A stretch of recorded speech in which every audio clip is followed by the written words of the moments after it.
یہ سچی بات ہے. لوگ میرے جیسے لوگوں کے پیچھے لکھ دیتے ہیں یہ کرامت محمود شاہ ہے, یہ عطا ہے محمود شاہ. میں کہتا ہوں لوگوں بھول کر رہے ہو, محمود شاہ کی عطا تم نے دیکھی نہیں ہے. اگر دیکھی ہو نہ دیکھی ہو تو آج اپنی آنکھیں وا کر کے بیٹھو. اب خطاب ہونے جا رہا ہے حضرت کا. یہی محمود شاہ کی عطا بھی ہیں, یہی محمود شاہ کی کرامت بھی ہے. اور محمود شاہ جیلانی کی اس وقت منڈار میں 2 کرامت جمع ہیں. ایک تو وہ پتھر جس میں نقش قدم ہے, ایک شیخ الحدیث. 2 کرامتیں اس وقت منڈار میں موجود ہیں. اس منڈار کو کس کی نظر لگ سکتی ہے جس میں محمود پیا کا یعنی شیخ الحدیث کی صورت میں فیض بھی برس رہا ہو اور نقش قدم بھی موجود ہو. دنیا یاد رکھے گی کہ بہت پھدکنے والے آئیں گے لیکن علم حدیث کو دنیا کے سامنے پیش کرنے والا 1 2 3 4 سال کی بات نہیں ہے بلکہ 40 سال تک جس نے قوم کے بیٹوں کو علم حدیث بتایا ہو اور پھر صرف تقریر نہیں کی بلکہ مقرر پیدا کیے ہیں, خطیب بنائے ہیں, عالم بنائے ہیں. میں تو ایک ادنا سا بندہ اور ایک ادنا سا شاگرد ہوں. حضرات محترم, میرے شیخ الحدیث کے دستخط تو بڑے بڑے چوٹی کے علماء کی مقدس دستخط یعنی سند پہ موجود ہے. آج بڑے بڑے حضرت نے اپنی زندگی اسی سادگی میں گزاری تو ابھی تک بھی چل کے آتے ہیں. اور حضرت کے شاگرد تو ایسے ہیں جو ایروپلین سے سفر کرتے ہیں. اور یہ بات یہ نہیں کہ حضرت کا شاگرد منڈار میں ہی رہتا ہے, حضرت کا شاگرد جدہ میں بھی رہتا ہے. حضرت کا شاگرد 7 کھنڈ میں فیض موجود ہے. آپ کہیں گے آپ تو استاد ہیں تو استاد کی آپ تعریف کریں گے, آپ کا حق بنتا ہے. چلو میں آپ کا ٹائم زیادہ نہیں لینا چاہتا ہوں. آئیے آپ کی خدمت میں کرامت محمود شاہ, شان محمود شاہ, عطا محمود شاہ, امام العلماء اگر کہوں تو کہہ سکتا ہوں, امام العلماء, شیخ العلماء اور تاجدار علماء اور ابنائے اکبریہ کے لیے روحانی طور پہ ابو العلماء کی شان رکھنے والے شیخ الحدیث و تفسیر محدث اعظم میں مفتی شعیب عالم صاحب کی بارگاہ میں بہت ہی عقیدت کے ساتھ عرض کر رہا ہوں. یہی وہ لوگ ہیں جن کے بارے میں اقبال نے کہا تھا, پوچھی ہے تو نے امامت کی حقیقت مجھ سے, حق تجھے میری طرح صاحب اسرار کرے. وہی ہے تیرے زمانے کا امام برحق جو تجھے حاضر و موجود سے بیدار کرے. موت کے آئینے میں دکھا کر رخے دوست زندگی تیرے لیے دشوار کرے. فقر کی سان چڑھا کر تجھے تلوار کرے. اور فتنہ ملت پیدا ہے امامت اس کی جو مسلمان کو سلاطین کا پرستار کرے. حضرات محترم, اب شیخ الحدیث آپ کے قریب ہونا چاہتے ہیں. یہ کون ہے؟ اقبال کہتا ہے اے طائر لاہوتی اس رزق سے موت اچھی, اے طائر لاہوتی اس رزق سے موت اچھی جس رزق سے آتی ہو پرواز میں کوتاہی. اور جب عشق سکھاتا ہے آداب خود آگاہی, جب عشق سکھاتا ہے آداب خود آگاہی, غلاموں پر کھلتے ہیں اسرار شہنشاہی. اور ہمیں کرنی ہے شہنشاہ بتا کی رضا جوئی. وہ ہو گئے اپنے تو رحمت پروردگار اپنی. ناروں کی گونج میں اپنے شیخ کا استقبال کیجئے. نعرہ تکبیر, نعرہ تکبیر, نعرہ رسالت, نعرہ رسالت. جشن شادی, جشن شادی, عطا محمود شاہ جیلانی, کرامت محمود شاہ جیلانی. تھوڑا یہ سمجھ آڈو مت بے تھوڑے مت موبائل آڈو مت بے پر آگے بے تو آگے بے آگے تائے نہیں آ رہا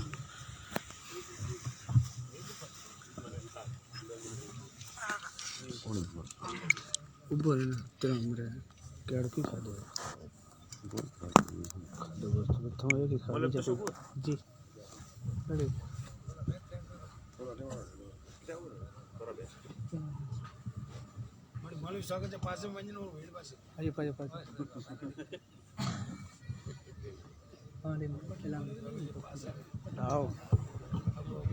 برابر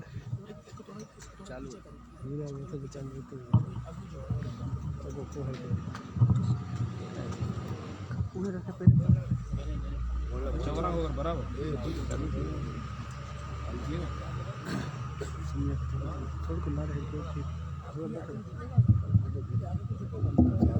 بیٹھو بیٹھو اور موبائل پڑھو تو منٹا کری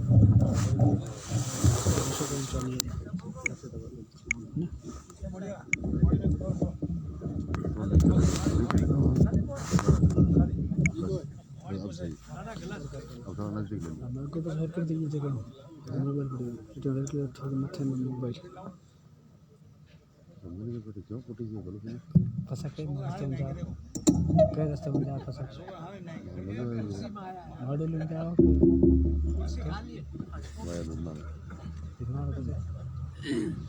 ارشاد سبحان اللہ الحمد للہ نحمده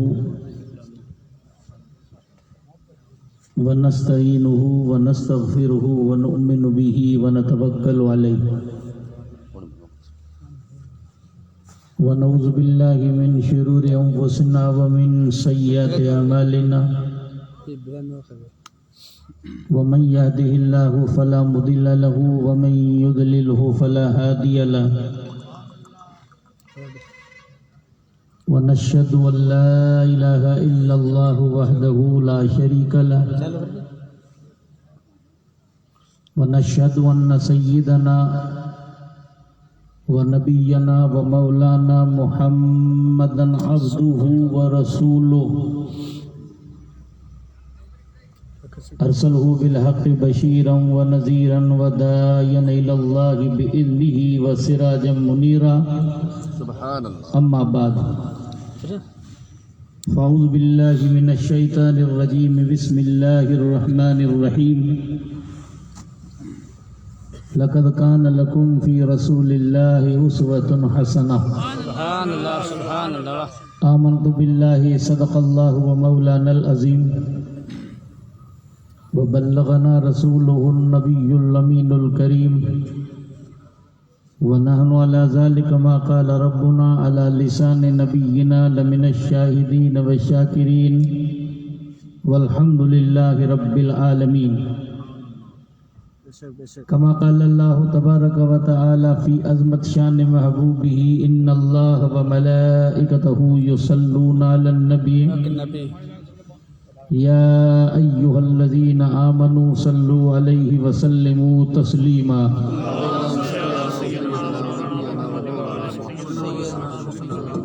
اللهم صل على سيدنا نبينا مولانا محمد طب القلوب ودوائها وعافية الأبدان وشفائها ونور الأبصار وضيائها وقوت الأرواح وغذائها وآله وأصحابه وبارك وسلم صلاة وسلاما عليك يا رسول الله صلاة وسلاما عليك يا حبيب الله وعلى آلك وأصحابك يا خير خلق الله تعالى الله ذات مصطفى کا وہ حسن لاسانی تعالی اللہ ذات مصطفیٰ کا وہ حسن لاسانی کی یکجا جمع ہے جس میں تمام اوصاف امکانی دعا یونسی خلق خلیلی صبر ایوبی زہد مسیحی دعا یونسی خلق خلیلی صبر ایوبی زہد مسیحی جلال موسوی حسن یوسف ماہ کنعانی اور کہاں کا دشت ایمن طور کیا برکے تجلی کیا یہ سب کچھ تھا جمال مصطفیٰ کی پرتو افشانی اور وہ ناطق مہر بلب بلبل سدرہ وہ ناطق مہر بلب بلبل سدرہ وہ امی جس کے آگے عقل کل طفل دبستانی محمد یعنی وہ حرف نفس کی کل کی فطرت کا کیا جس نے مکمل نسخہ اخلاق انسانی تراشا جن کے ناخن کا ہلال چرخ گردوں تراشا جن کے ناخن کا ہلال چرخ گردوں غسالہ جن کے قدموں کا زلال آب حیوانی اور نہ جانے حسن ہے یا عشق اتنا جانتا ہوں میں مجھے کھینچے لیے جاتا ہے کوئی جذبہ پنہانی اور وہ دانائے سبل ختم الرسل مولائے کل جس نے غبار راہ کو بخشا فروغ وادی سینہ اور نگاہ عشق و مستی میں وہی اول وہی آخر وہی قرآن وہی فرقان وہی یاسی وہی تا، اور ہمیں کرنی ہے شہنشاہ بطح کی رضا جوئی، وہ اپنے ہو گئے تو رحمت پروردگار اپنی۔ واجب الاحترام محترم المقام لائق ستازی متقریم علماء کرام، بزرگان دین و ملت، معزز بزرگوں، عزت مآب خواتین اسلام، السلام علیکم ورحمۃ اللہ وبرکاتہ۔ حضرات، جشن شادی کے سلسلے میں آپ حضرات نے کافی دیر تک مدحان رسول خیر الانام صلی اللہ علیہ وسلم کی زبانی نعت ہے رسول مقبول اور علماء کرام کی روح پرور بیانہ سننے کی سعادتیں اور برکتیں حاصل کی۔ حصول برکت کے لیے چند کلمے بطور نصیحت پیش کرنے کی سعادتیں اور برکتیں حاصل کروں۔ رب قدیر کی بارگاہ پاک میں دعا ہے اللہ تبارک و تعالی ان کلمات خیر پر ہمیں عمل کرنے کی توفیق رفیق عطا فرمائے۔ تلاوت کردہ آیت پاک میں اللہ تبارک و تعالی اہل ایمان کو پیروی کا حکم دیتا ہے۔ اللہ تعالی انسان کو تقلید کا درس دیتا ہے۔ اب انسان سوچنے پر مجبور ہوتا ہے کہ میں پیروی کروں تو کس کی پیروی کروں، میں تقلید کروں تو کس کی تقلید کروں، کیونکہ انسان کی مختصر سی زندگی میں ایک سفر نہیں ہے۔ انسان کی زندگی میں کاروبار کا بھی سفر ہے، انسان کی زندگی میں تجارت کا بھی سفر ہے، انسان کی زندگی میں عبادت و ریاضت کا بھی سفر ہے،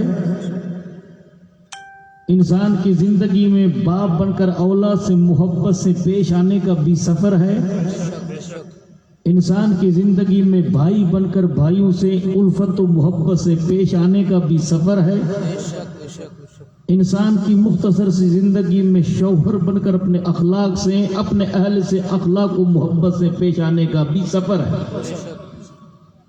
کیونکہ اسلام کا دامن تنگ نہیں ہے، اسلام کے دامن کے اندر قدرت نے وسعت رکھی ہے۔ مذہب اسلام یہ کہتا ہے کہ تجارت کرو، تجارت کرنا تمہارے پیغمبر کی سنت ہے۔ آقا دو جہاں صلی اللہ علیہ وسلم ارشاد فرماتے تاجر الصدوق الامین مع النبیین والشہداء یوم القیامہ۔ آپ فرماتے سچا تاجر قیامت میں انبیاء اور شہیدوں کے ساتھ ہوگا۔ تمہارے پیغمبر نے 4 سال تک تجارت کی ہے، حضور کے صحابہ نے تجارت کی ہے۔ اللہ تعالیٰ قرآن میں ان بندوں کا ذکر کرتا رجال لا تلہیہم تجارت ولا بیع عن ذکر اللہ واقام الصلاۃ وایتاء الزکوٰۃ۔ رب فرماتا کچھ وہ شخص ہیں جو بازار میں بیع کرتے رہتے ہیں، تجارتیں کرتے رہتے ہیں، لیکن جب مسجد کے مینار سے حی علی الصلاۃ کی شکل میں آخرت کی تجارت کی آواز آتی ہے تو دنیا کی تجارت چھوڑ کر آخرت کی تجارت کی تیاری کرتے ہیں۔ ان بندوں کا ذکر مولا قرآن میں یوں بیان کرتا ہے یا ایھا الذین آمنوا هل ادلکم علی تجارۃ تنجیکم من عذاب علیم۔ رب فرماتا ایمان والو کیا میں تمہیں ایسی تجارت نہ بتاؤں جو تمہیں آخرت کے دردناک عذاب سے بچائے۔ تو اسلام کے دامن کے اندر قدرت نے وسعت رکھی ہے۔ اسلام یہ کہتا ہے کہ کاروبار کرنا بھی تمہارے نبی کی سنت ہے، تجارت کرنا بھی تمہارے نبی کی سنت ہے، اخلاق اور محبت سے پیش آنا بھی نبی کریم صلی اللہ علیہ وسلم کی سنت ہے، اپنے اہل سے حسن سلوک سے پیش آنا بھی نبی کریم صلی اللہ علیہ وسلم کی سنت ہے۔ جب انسان اپنی چھوٹی سی زندگی کے اندر اتنے سارے اسفار کو دیکھتا ہے، اب سوچنے پر مجبور ہوتا ہے کہ مولا میں پیروی کروں تو کس کی کروں، میں تقلید کروں تو کس کی تقلید کروں۔ میں کس کو اپنا رہبر یا رہنما بناؤں کہ ان کے نقش قدم پر چلنے سے میری دنیا بھی آباد میری آخرت بھی آباد. انسان جب پریشان ہوتا ہے تو رب قدیر نے انسان کو سوچنے کا موقع عطا فرمایا. رب فرماتا فاتبرو یا اول الابصار، اے فکر والو، اے شعور و عقل والو، تم نصیحت حاصل کرو، کیونکہ اللہ نے مختلف قرآن کریم کی آیتوں میں انسان کو غور و فکر کرنے کا پیغام دیا. کہیں مولا فرماتا ان فی خلق السماوات والارض واختلاف اللیل والنہار لآیات لأولی الالباب، بے شک آسمان و زمین کی پیدائش میں اور رات اور دن کے بدلنے میں اللہ نے عقل مندوں کے لیے نشانی رکھی ہے. اے مولا وہ عقل مند کون؟ تو رب فرماتا الذین یذکرون اللہ قیاما وقعودا وعلی جنوبہم ویتفکرون فی خلق السماوات والارض ربنا ما خلقت ھذا باطلا سبحانک فقنا عذاب النار. مولا کرم بھر رہا تھا عقل والے وہ جو کھڑے ہو کر خدا کی عبادت و بندگی کریں، اگر کھڑے ہونے کی طاقت نہیں ہے تو بیٹھ کر خدا کو یاد کریں، اور بیٹھنے کی طاقت نہیں ہے تو پہلو پر لیٹ پر خدا کی عبادت و بندگی کریں، اور آسمان و زمین کی چوڑائی کے اندر غور و فکر کر کے عرض کرتے ہیں مولا یہ آسمان کی بلندی بیکار نہیں، یہ زمین کی وسعتیں بیکار نہیں، یہ پہاڑوں کی اونچائیاں بیکار نہیں، یہ زمین کی وسعتیں بیکار نہیں. کبھی اللہ تعالیٰ قرآن میں یوں فرماتا ہے افلا ينظرون الى الابل خلقت والى السماء كيف رفعت والى الارض كيف نصبت والى الجبال كيف سطحت فذكر انما انت مذکر. مولا فرماتا ہے بے شک اللہ تعالیٰ نے انسان کے لیے عبرت رکھی ہے. اونٹ کو دیکھیں تو مولا نے کس طرح پیدا کیا، پہاڑوں کو مولا نے کیسے نصب کیا، زمین کو کیسے مولا نے پھیلایا. ان ساری چیزوں کو اللہ تعالیٰ نے انسان کے لیے سوچنے کا مقام عطا فرمایا. اب انسان جب سوچنے پہ مجبور ہو جاتا ہے تو رب قدیر کی طرف سے یہ پیغام ملتا ہے اگر تجھے دین و دنیا میں کامیابی حاصل کرنی ہے، اگر دنیا اور آخرت کو سنوارنا ہے تو محمد مصطفیٰ صلی اللہ علیہ وسلم کی ذات کو آگے رکھ، وہ ہر موڑ پر تمہیں کامیابی کی راہیں دکھائیں گے.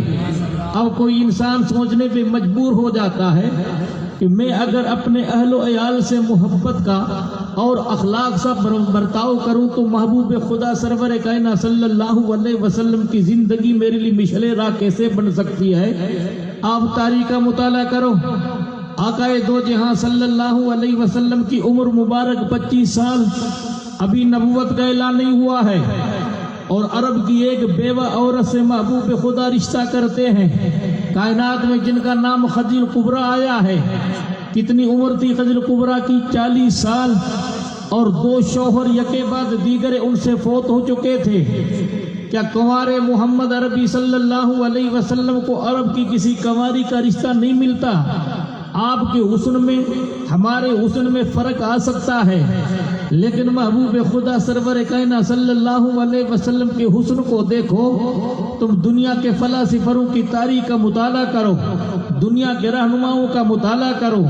کسی دنیا کے فلاسفر، دنیا کے کسی ریفارمر، دنیا کے کسی اونچے انسان کی تاریخ اس طرح نہیں لکھی گئی جس طرح محمد مصطفیٰ کی تاریخ کو صحابہ نے لکھا، کیونکہ جاننے والے جانتے تھے کہ ان کے زندگی میں کبھی داغ آ سکتا ہے.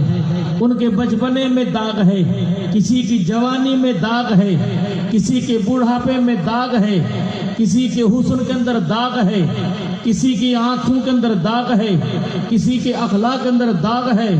لیکن قربان جائے محمد مصطفیٰ کی ذات پر، آقا دو جہاں صلی اللہ علیہ وسلم کی ذات ایسی ذات تھی، صحابہ کرام نے ہر ادا کو لکھا. ان کا بچپنا بھی بے داغ ہے، ان کی جوانی بھی داغ سے خالی ہے، ان کا بڑھاپا بھی داغ سے خالی ہے، ان کا بچپنا بھی بے مثال، ان کی جوانی بھی بے مثال، ان کی بڑھاپے کی منزل بھی بے مثال، ان کا شباب بھی بے مثال، ان کا چہرہ بددہا والا بے مثال، ان کی آنکھیں ما زاغ البصر وما طغی والی بے مثال، ان کا چہرہ بددہا والا بے مثال، ان کا سینہ علم نشرہ والا بے مثال، ہاں ہاں ان کا بچپنا بے مثال، ان کی رفتار بے مثال، ان کی گفتار بے مثال، ان کی صبح بے مثال، ان کا شام بے مثال، ان کی ہر ادا بے مثال۔ ہمارا ایمان ہے کائنات میں نبی آئے حضرت آدم سے عیسیٰ تک کوئی ایک معجزہ لے کر آئے، کوئی 2 معجزہ لے کر آئے، کوئی 3 معجزہ لے کر آئے، لیکن آقائے دو جہاں صلی اللہ علیہ وسلم کی ذات وہ ہے جو ایک معجزہ نہیں سراپا معجزہ بن کر آئے۔ رب فرماتا ایھا الناس قد جاءکم برہان من ربکم وانزلنا الیکم نورا مبینا، اے لوگوں میری طرف سے ایک برہان آیا۔ اے مولا برہان کس کو کہتے ہیں؟ کہ برہان اس کو کہتے ہیں جس کی ادا سے تمہیں خدا کی محبت یاد آ جائے۔ ہمارا عقیدہ کہ خدا خدا ہے، مصطفیٰ مصطفیٰ ہے۔ میں مانتا ہوں عقل والو میرا محمد خدا نہیں، مگر دلوں پہ نقش کر لو وہ خدا سے جدا نہیں۔ اب خدا کی ذات کا منظر دیکھنا ہے تو محمد مصطفیٰ کو دیکھو۔ شاعر کہتا محمد وہ سر وحدت ہے، کوئی رمز ان کی کیا جانے، شریعت میں بندہ حقیقت میں خدا جانے۔ کہ خدا کی ذات کا مظہر اگر تمہیں دیکھنا ہے تو مصطفیٰ کو دیکھو۔ کوئی شاعر یوں بیان کرتا ہے نشان بے نشاں بن کر، زبان بے زباں بن کر، آئے جہاں میں حسن مطلق کی ادا بن کر۔ حسن مطلق کی ادا ہے تو محمد مصطفیٰ کی ذات ہے، بے زباں کی کوئی شان ہے تو مصطفیٰ کی ذات ہے، اللہ کی رحمت کا جلوہ اگر ہے تو مصطفیٰ کی ذات ہے۔ اے مولا تیری عظمتوں کو جانچے کیسے، تیری رحمتوں کو پرکھیں کیسے، تیری شان کو بھانپیں کیسے۔ رب فرماتا هو الذی ارسل رسول بالہدی ودین الحق، رب کو پہچاننا ہے تو مصطفیٰ کو پہچانو۔ کوئی شاعر کیا بیان کرتا ہے خدا کی عظمتیں کیا ہے محمد مصطفیٰ جانے، مقام مصطفیٰ کیا ہے محمد کا خدا جانے۔ سبحان اللہ، نعرہ تکبیر، نعرہ تکبیر، نعرہ رسالت، یا رسول اللہ، عظمت مصطفیٰ، زندہ باد، شان مصطفیٰ، زندہ باد، رفعت مصطفیٰ، زندہ باد۔ 25 سالہ محمد مصطفیٰ صلی اللہ علیہ وسلم کی عمر مبارک کہ آقا دو جہاں صلی اللہ علیہ وسلم 25 سال کی کنوارپن کی عمر میں کوئی عرب کی کنواری کا رشتہ نہیں ملتا تھا، اور حسن کیسا تھا۔ امام اہل سنت فرمائیں لم یات نذیر کفی نظر مثل تو نشد پیدا جانا، جگ راج کو تاج تورے سر سو ہے، تجھ کو شہ دو سرا جانا۔ اور کہیں فرماتے سرور کہوں کہ مالک و مولا کہوں تجھے، باغ خلیل کا گل زیبا کہوں تجھے، اللہ رے تیرے حسن کی تابشیں، حیران ہوں میرے شاہ کیا کیا کہوں تجھے۔ آخر میں یہ فرماتے لیکن رضا نے سخن اس پہ ختم کر دیا، خالق کا بندہ خلق کا آقا کہوں تجھے۔ علامہ سعدی رحمت اللہ علیہ فرماتے ہیں ندانم قدامی سخن گویمت کہ والا تری ذات من گویمت، سرکار مجھے پتہ نہیں میں آپ کا وصف کہاں تک بیان کروں، جہاں تک میں بیان کرتا اس سے آپ کی ذات و بلند و بالا ہے۔ پھر فرماتے ترا عز لولاک تم کی بسط، ثنا ہے تو طٰہٰ و یاسی بسط، لولاک لما کی عزت تجھے کافی ہے۔ رب فرماتا لولاک لما خلقت الافلاق، اے حبیب میں تجھے پیدا نہ کرتا تو میں کائنات کو پیدا نہ کرتا۔ یہ کائنات کا حسن ہے تو صدقہ ہے مصطفیٰ کا، آسمان کی بلندی ہے تو صدقہ ہے مصطفیٰ کا، یہ زمین کی وسعت ہے تو صدقہ ہے مصطفیٰ کا، یہ آبشاروں کے ترنم ہے تو صدقہ ہے مصطفیٰ کا، دریا کی طغیانی ہے تو صدقہ ہے مصطفیٰ کا، موجوں کی روانی ہے تو صدقہ ہے مصطفیٰ کا، سب کچھ ہمیں ملا مصطفیٰ کے صدقے۔ کہیں مولا فرماتا لولا کرما ذات الربوبیہ، اے مصطفیٰ اگر میں تجھے پیدا نہ کرتا تو اپنی ربوبیت کو ظاہر نہ کرتا۔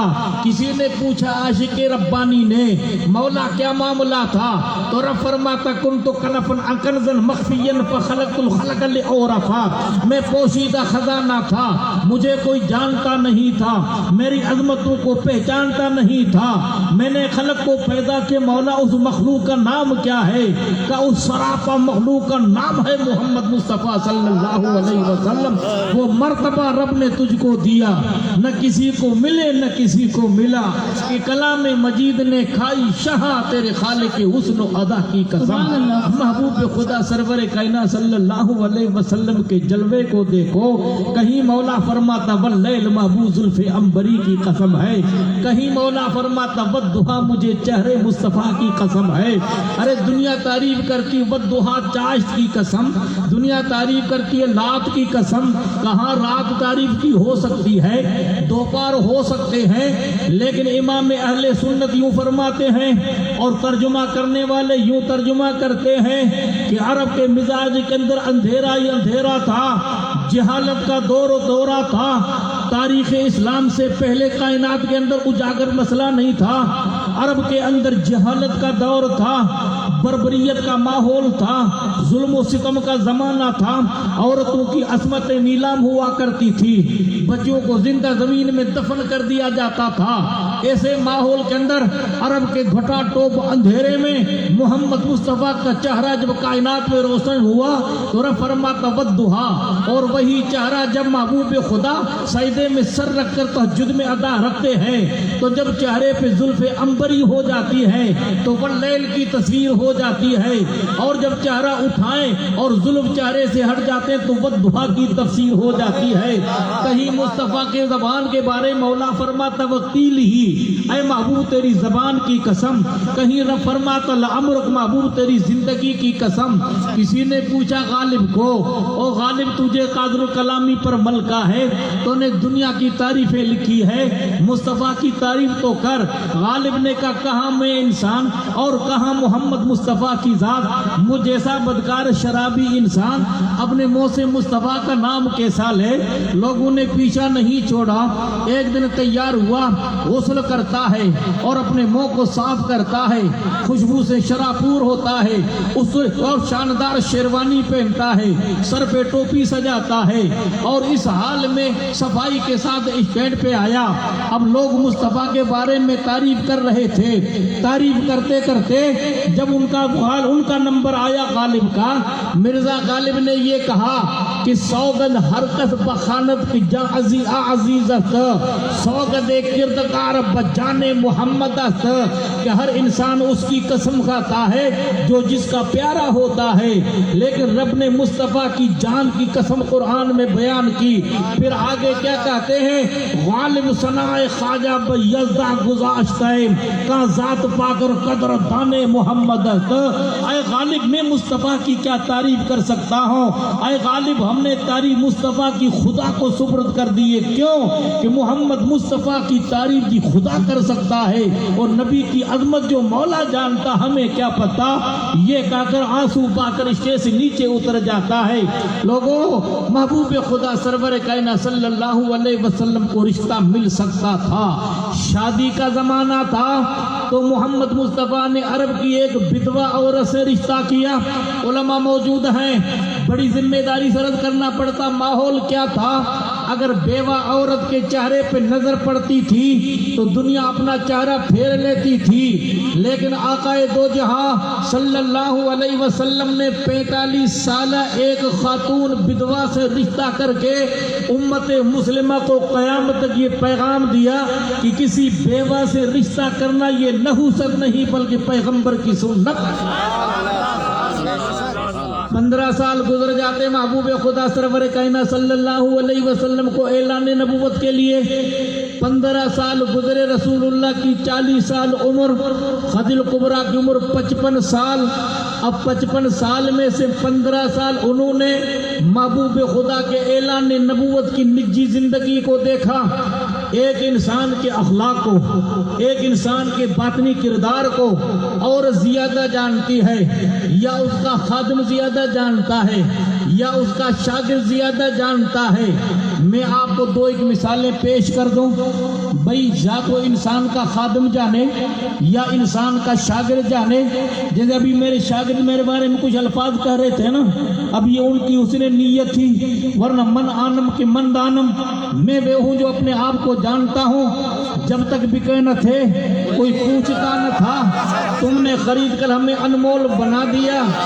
اب رب کی قسم میں کچھ نہیں ہوں، میں محمود کے قدموں کی خاک ہوں۔ جو مجھے دیکھ رہے ہو یہ ان کی نظر عنایت ہے۔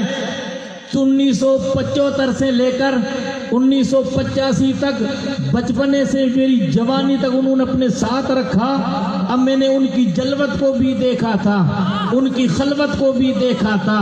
لوگوں کی جلوت الگ ہوتی ہے، خلوت الگ ہوتی ہے، لیکن رب کی قسم جب میں کھڑا ہوتا تھا بیان کرنے کے لیے تو مجھے پہلے کان میں کہتے تھے بیٹا میری تعریف مت کرنا، نہ یہ اعلان کرنا کہ یہ پیری مریدی کرتے ہیں۔ تو پھر میں نے کہا سرکار پیر کس کو کہتے ہیں؟ تو آپ فرمایا کرتے تھے کہ پیر اس کو کہتے ہیں کہ دنیا اس کی تلاش میں جائے، جو دنیا کی تلاش میں جائے وہ پیر نہیں ہے۔ اس وجہ سے لوگوں کے سامنے میری تعریف مت کرنا، تعریف اس کی جاتی ہے جو تعریف کا محتاج ہو۔ قدر جوہر بشناست جوہری، قدر زرداگری، موتی کی قدر موتی والا جان سکتا ہے۔ ارے انسان کو پتہ کیا کہ موتی کی قدر کیا ہوتی ہے؟ مشک آہت خود بخود قویت، نہ آہت کے عطار بگویت۔ مشک اس کو کہتے ہیں خود بخود مہکے، عطار کو ایڈورٹائز کرنے کی ضرورت نہیں ہے۔ اور کوئی پنجابی شاعر یوں بیان کرتا ہے قدر فلاندہ بلبل جانے صاف دماغاں والی، قدر فلاندہ گرج کی جانے مردے کھاون والی۔ مردے کھانے والی گدھ کو کیا خبر کہ پھولوں کی قدر کیا ہوتی ہے؟ جن کے دل میں خشیت الہی کے جلوے ہوں، جس کے دل میں محمد مصطفیٰ کے محبت کے چراغ ہوں، جس کے دل کے اندر ابو بکر صدیق کی صداقت کے پیغام ہو، جس کے دل کے اندر فاروق اعظم کے عدالت کے جوہر ہوں، جس کے دل کے اندر عثمان غنی کی سخاوت کے کرامتیں ہوں، جس کے دل میں حیدر قرار کی شجاعت کی شان ہو، جس کے دل کے اندر امام عالی مقام کی فقت کی شان ہو، اس انسان کی میں حقیقت کیا بیان کر سکتا ہوں؟ بس میں اتنے الفاظ پہ اپنی گفتگو کو ان پہ ختم کر کے یہ کہتا ہوں کہ فنا کے بعد ہے باقی شان رہبری تیری، خدا کی رحمت و امیر کارواں تم۔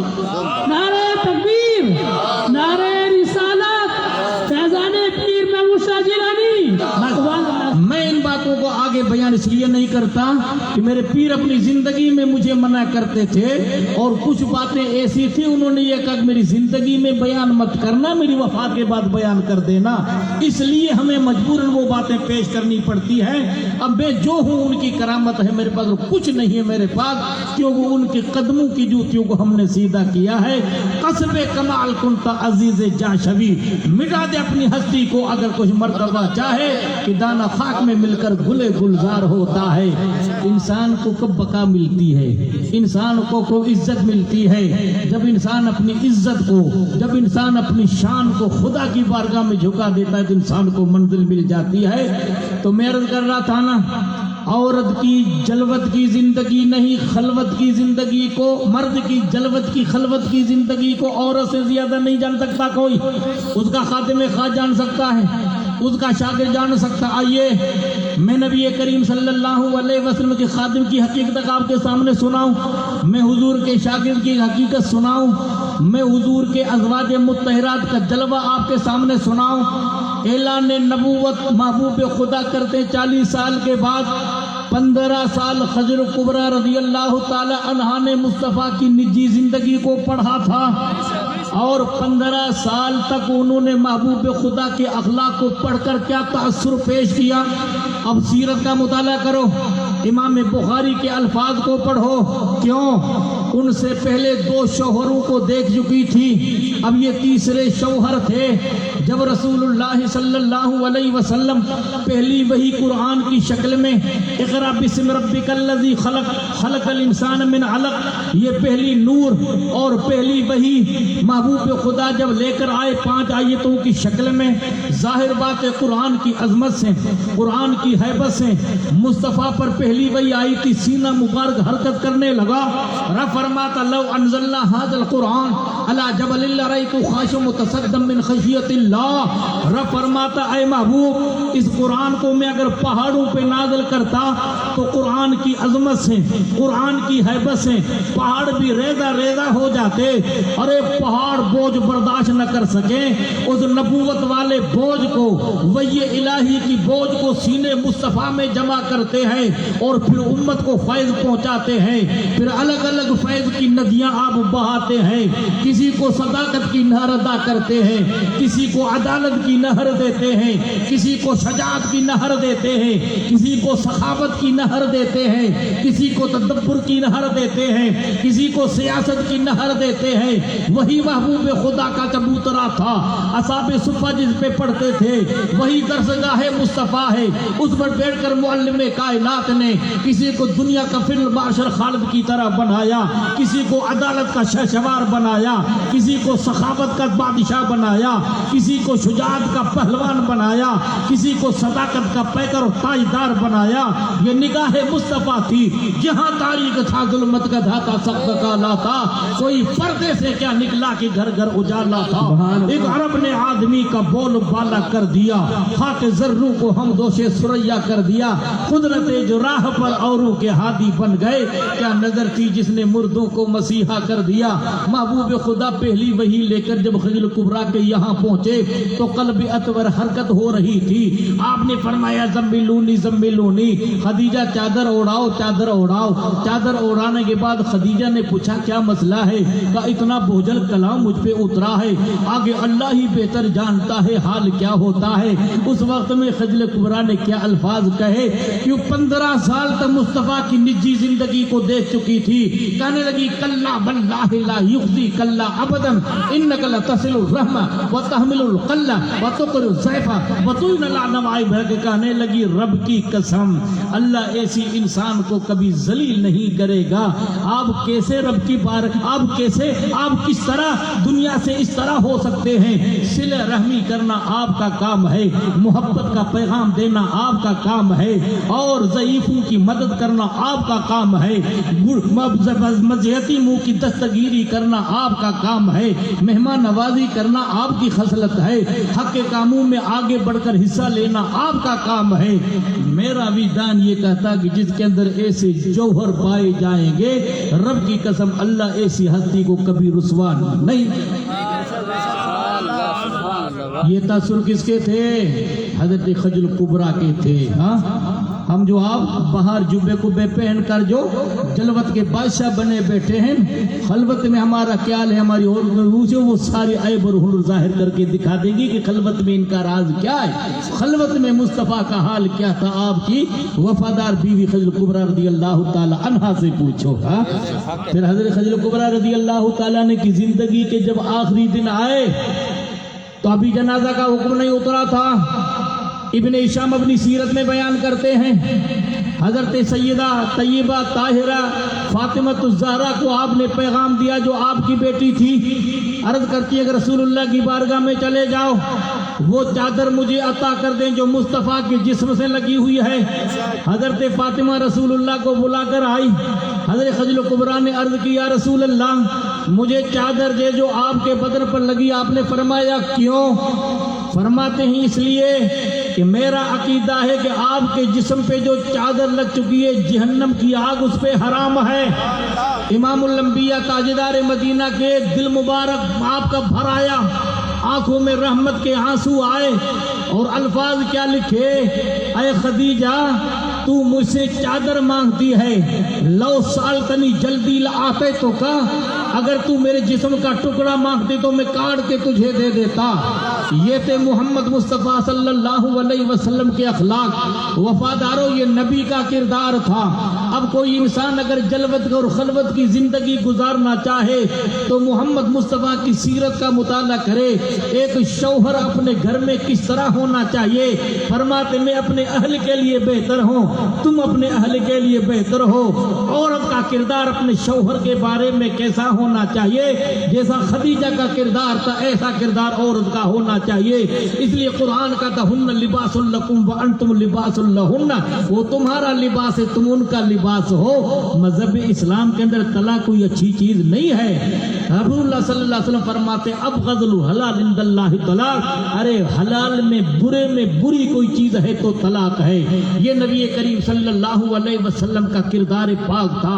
اسی طرح نبی کریم صلی اللہ علیہ وسلم کی دوسری عورت جس کا نام سیدہ عائشہ صدیقہ رضی اللہ تعالی عنہا آیا ہے، میں آپ سے ایک گزارش کر دوں کہ رسول اللہ صلی اللہ علیہ وسلم کی عمر مبارک تھی 25 سال، 40 سال تک محبوب خدا نے ایک بیوہ حضرت خدیجہ کبریٰ رضی اللہ تعالی عنہا سے نکاح کیا، اور 40 سال تک کسی اور عورت سے نکاح نہیں ہوا۔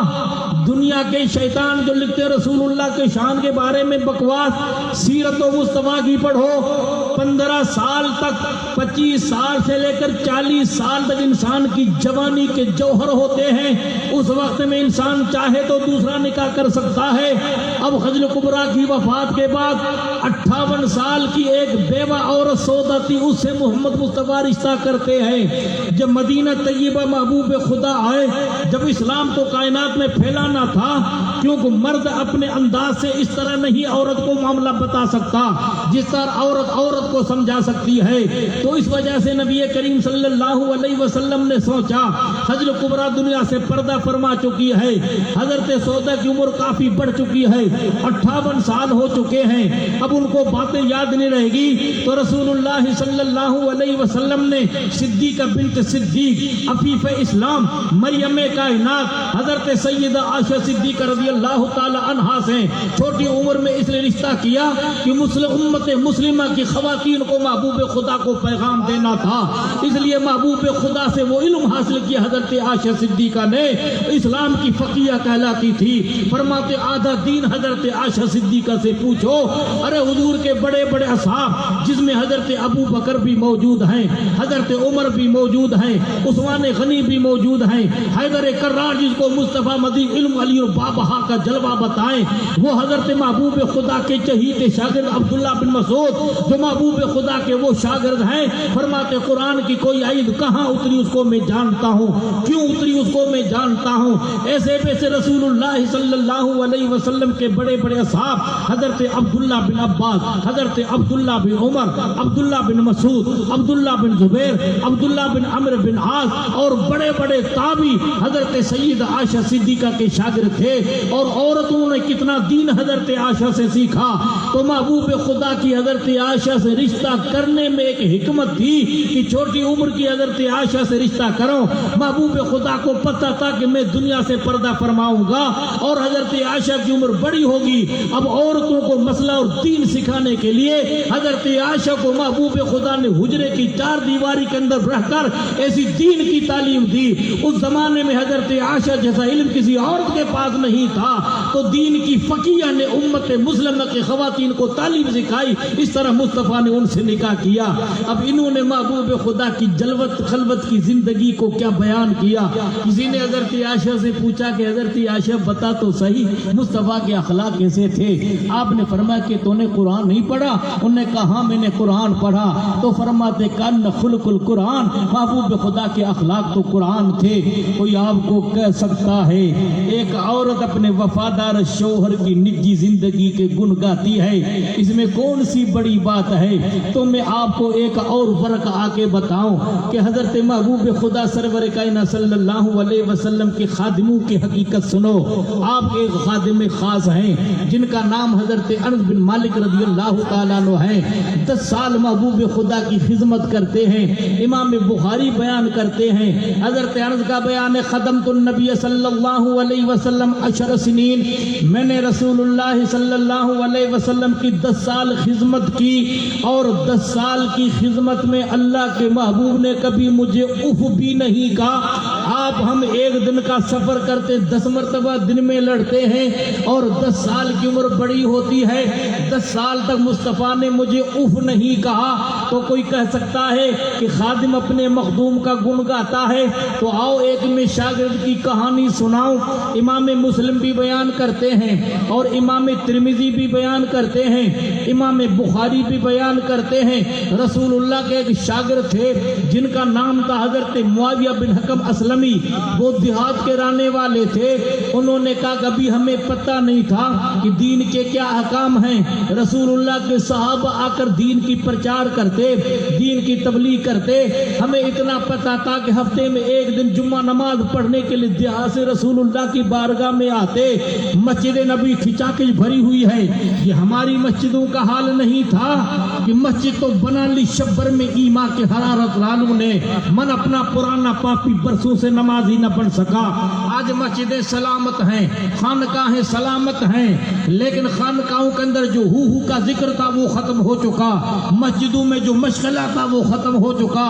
لاہور کا فلسفی یوں بیان کرتا ہے مسجد مرثیہ خواہیں کہ وہ نمازی نہ رہے، صاحب اوصاف حجازی نہ رہ گئی رسم ازا روح بلالی نہ رہی، فرضی پر رہ گیا تلقین غزالی نہ رہی۔ اور کیسے تھے دی ہزار نے امن کبھی یورپ کے کلیساؤں میں، کبھی افریقہ کے تپتے ہوئے صحراؤں میں، آ گئے آئینے لڑائی میں گر وقت نماز، قبلہ روحوں کے زمین بوسو قوم حجاز، ایک ہی سب میں کھڑے ہو گئے محمود و عیاض، نہ کوئی بندہ رہا نہ بندہ نواز، بندہ و صاحب و مسکین و محتاج و غنی ایک ہوئے، تیری دربار میں پہنچے تو سب ایک ہوئے۔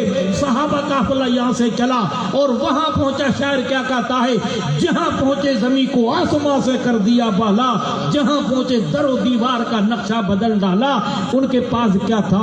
محبت مصطفیٰ کی غلامی کی زنجیر ان کے پاس تھی، محبوب خدا کی محبت کا جلوہ تھا۔ کیسا جلوہ تھا؟ حسینوں میں ہنسی ایسے کہ محبوب خدا ٹھہرے، نبیوں میں نبی ایسے کہ ختم الانبیاء ٹھہرے۔ اور کیسے محبوب خدا تھے جس کے بارے میں ملا شاہ رحمت اللہ علیہ یوں فرمائے، اتے بابل پیاری فاطمہ دا، جگر دل بند مائی آمنہ دا۔ وہ بابل تو حضرت فاطمہ کا ہیں اور جگر بند مائی آمنہ کے ہیں۔ زلیخا اوسنو جے دیکھ لی دی، نہ پیچھے یوسف شامی دی پہندی۔ اگر مصطفیٰ کا حسن حضرت زلیخا کو نظر آ جاتا تو یوسف علیہ السلام کے پیچھے نہ جاتی۔ حضرت عائشہ نے کہا تھا یا رسول اللہ، حضرت یوسف کو قدرت نے اتنا حسن دیا تھا کہ مصر کی عورتوں نے اپنے ہاتھ کاٹ ڈالے۔ قرآن کا تاب لما رینہ اکبرنہ وقطعن ایدیہن، جب تک دیکھا نہیں تھا تو زلیخا سے شکوا کر رہی تھی۔ زلیخا غلام کی محبت میں گرفتار ہو چکی ہے۔ انہوں نے کہا کہ نادان، تم نے میرے یوسف کے حسن کو نہیں دیکھا ہے، میرے یوسف کا حسن پردے میں ہے، جب پردے سے الگ ہو جائے گا تو تمہیں پتہ نہیں چلے گا، باتیں ختم ہو جائے گی۔ اور جب ان کا انتظام کیا گیا ہر اعتبار سے، ان کے سامنے پھل رکھے گئے، ان کے سامنے تھال رکھے گئے، ان کے سامنے چھریاں رکھی گئی، ہر عورت کو بٹھایا گیا۔ اب ہاتھ جوڑ کے کہتے یوسف صدیق، لاکھ میری غلطی صحیح، اس سرے سے اس سرے تک بغیر پردے کے آپ ایک مرتبہ جلوہ تو دکھاؤ تاکہ ان کی باتیں بند ہو جائیں۔ اب قرآن کا تولما رینہ، زنان مصر نے جب یوسف کی شان کو دیکھا اور نبی کے حسن کو دیکھا تو حاش للہ کہہ کر کہنے لگی ہاتھوں کو کاٹ کر، یہ انسان نہیں، انسان کے روح میں فرشتہ ہے۔ ارے محبوب خدا کے بارے میں عائشہ عرض کرتی ہے یا رسول اللہ، آپ کا حسن اتنا کیوں نہیں ہے؟ تو حضور نے فرمایا عائشہ، ہر کوئی کسی کا محبوب ہوتا ہے اور محبوب غیرت کی وجہ سے یہ چاہے گا کہ میرے محبوب پہ میری نظر نہ پڑے۔ مثال کے طور پر سمجھیں، آپ کی وفادار عورت آپ کی محبوب ہے نا، اب وہ پردے کے اندر ہوتی ہے، اگر کوئی جھانکے تو آپ اس کو جھانکنا گوارا کریں گے، آپ اس کی آنکھیں نکالنے کے تیار ہو جائیں گے۔ ابے ظالم، میرا محبوب ہے، میرے محبوب پر تو تلچھی نظر کیوں رکھتا ہے؟ تو ناپاک نظر کیوں رکھتا ہے؟ نظر اس کی پاک ہو یا ناپاک ہو، لیکن وہ گوارا نہیں کرے گا میرے محبوب کے جلوے کو کوئی دیکھے۔ حضرت سید طائفہ جنید بغدادی کے بارگاہ ایک عورت آتی ہے، کہتی ہے سرکار، میرا شوہر میرے ہوتے ہوئے دوسری عورت سے نکاح کرنا چاہتا ہے۔ آپ نے کہا قدرت نے اختیار دیا ہے، فنکحوا ما طاب لکم من النساء مثنی ثلاث ورباع، اگر وہ ہر طرح سے عدل کر سکتا ہے تو ایک وقت میں 4 عورتوں کو رکھ سکتا ہے، اگر عدل نہیں کر سکتا تو قرآن کہتا پھر ایک ہی کافی ہے۔ تو اس نے کہا سرکار میرا حسن میرے پردے میں ہے، اگر میں چہرے سے نقاب الٹوں تو آپ فیصلہ تبدیل کر دیں گے۔ بے ہوش ہو کے گر پڑتے ہیں، ہوش آیا تو کہنے لگی رب کی قسم، عورت کے ایک جواب نے سارے میرے پردے ہٹا دیے۔ لوگوں نے کہا کیسے؟ کہا ایک مخلوق کا حسن جب پردے میں ہے ظاہر ہو جائے تو سارے جھگڑے ختم ہو جائے، وہ حسن مطلق ہے، اس کا پردہ جلوے میں ہے۔ قیامت میں جب پردہ ہٹے گا تو کہے گا این المتحابون لی، ارے میری محبت کی خاطر نماز پڑھنے والے کہاں ہیں، روزے رکھنے والے کہاں ہیں، نیکی کرنے والے کہاں ہیں، سجدہ کرنے والے کہاں ہیں؟ مولا ہم حاضر ہیں۔ تو پروردگار اپنی عظمت کی چادر اپنے ذات سے ہٹے گا تو اس وقت میں جلوہ رب کا نصیب ہو جائے گا۔ بندے سجدے میں گر کر عرض کریں گے مولا ہمیں ہماری نیکی کا بدلہ مل چکا۔ نعرہ تکبیر۔ حضرت عائشہ صدیقہ کرتی ہیں یا رسول اللہ پھر کیوں؟ فرماتے میں خدا کا محبوب ہوں اور رب اپنی غیرت کی وجہ سے میرے پردے کو جلوے میں اور پردے میں حسن کو رکھے بیٹھا ہے۔ اگر میرا پردہ ہٹ جائے حسن سے تو وہاں تو انگلیاں کٹی تھی اور یہاں تو کلیجے کٹ جاتے۔ حسن یوسف پہ کٹی مصر میں انگشت زنا، سر کٹاتے تیرے نام پر مردان حرب۔ یہ محمد مصطفیٰ کا حسن تھا۔ اس لیے کوئی شاعر کہتا ہے حجر کے روپ میں یاقوت کو حجر نہ کہو، بشر کے بیس میں لاقل بشر کی بات کرو، سمجھ نہ سکے جو ایکم مثلی کے اسرار کو، وہ کم نظر ہیں کسی دیدہ ور کی بات کرو، نہ تخت و تاج نہ سیم و گوہر کی بات کرو، خیر چاہو تو خیر البشر کی بات کرو۔ کیوں اگر مگر کی چکر میں پھنسے ہو؟ شاہ نصر الدین گولڑوی رحمت اللہ علیہ، پیر مہر علی شاہ رحمت اللہ علیہ کے پوتے یہ بیان کرتے ہیں، پیر مہر علی شاہ رحمت اللہ علیہ گولڑے کی سرکار، ان کا زمانہ، ہمارے دادا مرشد شاہ علی اکبر کا زمانہ، اور امام احمد رضا اہل سنت کا زمانہ، شاہ جماعت علی ثانی کا زمانہ، سور بادشاہ پاکستان کے پیر پاگارہ کے نام سے مشہور ان کا زمانہ، محدث اعظم کا زمانہ، محدث اعظم کا زمانہ، صدر عبادل کا زمانہ، یہ سب بزرگ ایک زمانے میں تھے۔ 2-3 سال کا فاصلہ ان کی ولادت وفات میں ہوگا۔ تو میر مہر علی شاہ رحمت اللہ علیہ گولڑا کے جو سردار ہیں ان کے پوتے شاہ نصر گولڑوی یہ بیان کرتے ہیں، حاضر و ناظر نور و بشر کو چھوڑ، شکر کر تیرے عیبوں کو چھپائے ہوئے۔ نادان کبھی حاضر ناظر کی باتیں کرتا ہے، کبھی نور و بشر کی باتیں کرتا ہے، یہ شکر کرتے عیبوں کو مصطفیٰ چھپا کے بیٹھے۔ وہ صحابی کہتے ہیں کہ جمعے کا دن تھا، ہاں ہماری مسجدیں تو نہیں تھی نا، فجری غائب ہے، فجر کیسے پڑھے؟ رات کو 2-2:30 بجے تک نوجوان نسل تو موبائل کے اندر گرفتار ہے۔ پہلے تو وہ شیطان کی شکل میں سنیما تھا، اس وقت میں نوجوان نسل برباد ہوتی تھی، اس کے بعد اتنا شیطان ہے ٹی وی کی شکل میں، اب وہ اتنا ٹچڈ والا شیطان ہر بچے اور ہر بچی کے جیب کے اندر پڑا ہے۔ اب رات کو پس پردہ کیا ہے اللہ ہی بہتر جانتا، مجھ سے زیادہ آپ کو اس کے بارے میں کیا ہے تجربہ ہے۔ 2-2:30 بجے غلط تصویریں دیکھیں، اچھا رخ بھی ہے برا رخ بھی ہے، اس میں اچھی باتیں بھی بری باتیں بھی، صحیح باتوں پہ جائے تو بیڑا پار، اور اگر برائی میں ملوث ہو جائے تو بات ہی ختم، اس کی جوانی بھی برباد، اس کی زندگی بھی برباد اور اس کی آخرت بھی برباد۔ اس لیے شاعر کہتا ہے ایک ہنگامے معاشروں تو بولوں، سینکڑوں باتوں کا رہ کے دل میں خیال آتا ہے، 2-2:30 بجے تک تصویریں دیکھیں، 2-2:30 بجے تک کھیل دیکھیں، اور نہ معلوم کیا کرنا، مجھے بھی نام نہیں آتے وہ دیکھیں، اور صبح کو 11:30 بجے آنکھ کھلے اور دکان 12 بجے کھلے۔ سائیں دعا کر، دندھے میرے خراب ہو چکے ہیں، میرا دکان بھر چکی ہے، گھر میں برکتیں ختم ہو چکی ہیں، گھر میں بھوت اثر کر چکا ہے، گھر میں پلیت اثر کر چکا ہے، اندر والا بھوت پڑا اس کا تو تجھے احساس نہیں۔ جب میں کہتا ہوں یا اللہ میرا حال دیکھ، حکم ہوتا اپنا نام اعمال دیکھ، ہنسی آتی ہے مجھ کو یوں ہی حضرت انسان پر، کارے بد خود کرے لعنت بھیجے شیطان پر۔ نوجوان تیری جوانی چوراہوں پہ برباد کرنے کے دل نہیں ہے، تیری نوجوانی موبائل کی غلط تصویریں دیکھنے کے لیے قدرت نے پیدا نہیں کی ہے. ہس عبادت در جوانی شیوہ پیغمبری وقت پیری گرگ ظالم میں شود پرہیزگار. شاعر کا تک جوانی میں توبہ کرنا یہ نبیوں کا طریقہ ہے. جوانی میں توبہ کرنا یہ خدا کے نیک بندوں کی سیرت ہے. ارے قدرت نے جوانی کیوں عطا فرمائی ہے؟ تو جوانی میں سر جھکا. جوانی کے 1 رکعت 2 رکعت نفل بڑھاپے میں 50 رکعتوں سے زیادہ افضل ہے. امام الانبیاء شاب شعبت من الجنون. جوانی ایک جنون کی شاخ ہے. ساری باتوں کو کنٹرول کر کے رب کی رضا کی خاطر نوجوان جھکتا ہے تو اللہ فرشتوں سے کہتا یا ملائکتی فرشتوں گواہ ہو جاؤ جس نوجوان کا سر میری بارگاہ میں جھکا ہے اس کی جوانی میری بارگاہ میں لٹ رہی ہے. تو امام الانبیاء یہ پیغام دیتے ہیں شاب النشا فی عبادت اللہ تعالی، وہ نوجوان جس کی جوانی خدا کی بات میں گزری ہے کل قیامت کے دن وہ اللہ کی رحمت کے عرش کے سائے میں ہوگا. اس لیے فرماتے ہیں دی اذان نے ہم نے کبھی یورپ کے کلیساؤں میں کبھی افریقہ کے تپتے ہوئے صحراؤں میں اور افریقہ کے تپتے صحراؤں سے ایک نوجوان اٹھتا یوسف بن تاشفین کی شکل میں، ایک ہاتھ میں قرآن ایک ہاتھ میں تلوار ہے. سکوت کرناٹک کے وقت میں اسپین و اندلس کے رضاکار مسلمان یہاں سے چلے اور یوسف بن تاشفین کے پاس مدد لینے کے لیے افریقہ پہنچے. اس نے کہا اپنے امیر بحر ابو بکر بن سیر بن ابو بکر کو، وہ اس کا امیر بھی تھا اور سوتیلا بھائی بھی تھا، اس کو کہا کہ چلو تیاری کرو.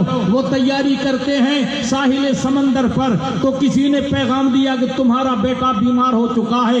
وہ 8-9 سال کے بیٹے کی نبض پر ہاتھ رکھتے تو شدت کا بخار تھا. جب وہ ہوش میں آیا بے ہوش تھا، وضو کر کے پانی چھڑکتے ہیں، ہوش میں آتا ہے. بیٹے نے آنکھیں کھولی، باپ کے سامنے آنکھیں 4 ہوئی تو کہنے پہ مجبور ہو جاتا ابا مجھے پتا ہو چکا ہے آپ کہاں جا رہے ہو. آج آپ کے ایمان کا امتحان اس طرح ہو رہا ہے جس طرح وادی منی میں حضرت اسماعیل اور ابراہیم کا ایمان ہو رہا تھا. تا کیسے بیٹا؟ یہ فیضان نظر تھی کہ تھی مکتب کی رسائی، سکھائے کس نے اسماعیل کو آداب فرزندی. 9 سال کے اندر حضرت سیر بن ابو بکر یوسف بن تاشفین کے بیٹے کو یہ کس نے باتیں بتائی تھی؟ کا بیٹا کیسا امتحان تھا؟ کا چشم فلک نے منظر اپنے آنکھوں سے دیکھا. ایک مقدس باپ ہے 80-90 سال کا، 100 سال کے قریب عمر ہو چکی ہے، مدتوں سے اکلوتا بیٹا اسماعیل کی شکل میں ملا ہے جس کی پیشانی میں نور مصطفیٰ جلوہ گر ہے، جن کے ہونٹوں پہ کلیوں سے زیادہ نزاکت ہے، جن کا حلق پھول کی پتی سے زیادہ نازک ہے. اسماعیل کے چہرے کی روشنی کو دیکھ کر دنیا اشش کرتی تھی جس کے چہرے کے اندر محمد مصطفیٰ کا عکس ہے. اور رب کبیر قرآن میں یوں پیغام دیتا ہے لا اقسم بہذا البلد، اس سرزمین کی قسم ہے اے مولا کیوں؟ مکے میں مطاف کا نہیں، صفا مروہ کا نہیں، مطاف و منی کا نہیں، چاہے زمزم کا نہیں، مقام ابراہیم کا نہیں، صفا مروہ کا نہیں. انت حل بہذا البلد، میرا محبوب خرام میں ناس مکے کی گلیوں میں چلے اور تلوے پاک مصطفیٰ سرزمین مکے سے ٹچ ہو جائے. اللہ قرآن میں قسم بیان کرتا ہے، مضمون بند نہیں ہے. وہ والد وما ولدا، حضرت عبداللہ سے لے کر حضرت عبداللہ تک، حضرت آدم سے لے کر جن پشتوں میں نور مصطفیٰ جلوہ گر ہے ان پشتوں کی بھی قسم ہے. وما ولد، پیدا ہونے والے محمد کی بھی قسم. سبحان اللہ سبحان اللہ، نعرہ تکبیر نعرہ تکبیر. خاک گزر کی قسم، اس کفے پاکی حرمت پہ لاکھوں سلام. تو کا اس وقت میں خدا کے پیغمبر نے یہ کہا تھا یا بنیا انی ارا بالمنام انی اذبک فانظر ماذا ترا، میں اللہ کی راہ میں تجھے ذبح کرنا ہوں، بتا تو صحیح تیرا حال کیا ہے. کہنے لگے یا اب تفل ما تومر ستجدنی انشاءاللہ من الصابرین. ابا جلدی کام کرو، میں آپ کے اللہ کے حکم کے سامنے راضی ہوں. فلما اسلما، جب دونوں راضی ہوئے خدا کے حکم کے لیے، نہ باپ مجبور نہ بیٹا مجبور، بیٹا ذبح کے لیے تیار، باپ اللہ کے حکم کو بجا لانے کے لیے تیار. وَتَلَّهُ لِلْجَبِينِ، پیشانی کے بل زمین پہ لٹایا. اللہ کے پیغمبر نے پیشانی کے بل پر لٹا کر ذبح نہیں کرتے ہیں، ذبح گدی سے کر نہیں کرتے، ذبح یہاں سے کرتے ہیں. سجدے میں سر رکھا خدا کے پیغمبر نے اللہ کے رضا کی خاطر. سجدہ تو قبول ہوا لیکن حلق